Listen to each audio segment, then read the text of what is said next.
A Dallas man is recovering from stab wounds on his face and neck, and he and police are trying to figure out why someone attacked him after he left a bar in the Oak Lawn area of Dallas. Fox 4's Deanna Zoga is in that area where the attack happened. Deanna. And Steve, I can tell you that the victim himself isn't exactly sure what happened here. The last thing he remembers is leaving a bar here on Cedar Springs Road, getting ready to make that half-mile walk home. And that was his very last memory before he woke up at Parkland Hospital. I was stabbed or sliced right here from my eye back. With a cut to his left eye, small puncture wounds behind his ear, on his rib cage and arm. The doctor's saying that the injury on the back of my arm kind of looks like I was trying to put up my arms just to kind of fight them off or to protect myself. Jaime Dominguez says what's most painful is not knowing how he was hurt. I woke up in the trauma unit surrounded by doctors and not really knowing what was going on. Dominguez says he left the S4 nightclub around 1 last Friday morning, heading north on Cedar Springs for the 10-minute walk home in Oak Lawn. He says he was alone and does not remember who cut him or why.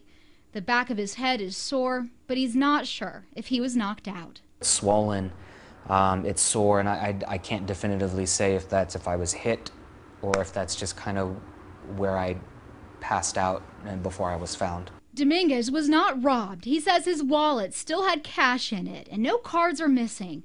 Dallas police assigned a detective and are investigating this as an aggravated assault, but so far say they have little to go on. Dominguez himself, looking for an explanation, says he drank alcohol that night but did not get into any fights. I would have wounds from a fist fight, you know, if something like that had been done. I wouldn't have been stabbed multiple times. He has no other bruises, just cuts, puncture wounds, and questions. And I don't know if I was an isolated one-off or if this guy is out there just kind of looking for people to kind of be by themselves to take advantage of them.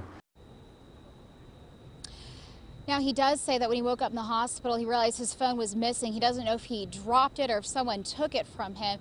He also said that same thing to police, which is why this is not classified as a robbery. You'll remember late last month in this area, there was a man who was beaten and robbed after leaving a pride parade here. Dallas police were investigating that as a possible hate crime. But in this case, Dominguez does not remember exactly what was done to him, if anything was said to him, which is why this so far is an aggravated assault investigation. Steve, back to you. Okay, so Deanna, a fairly busy area overnight, you know, Thursday night, late into just very early Friday morning. Witnesses, surveillance camera on businesses. What do police have to work with?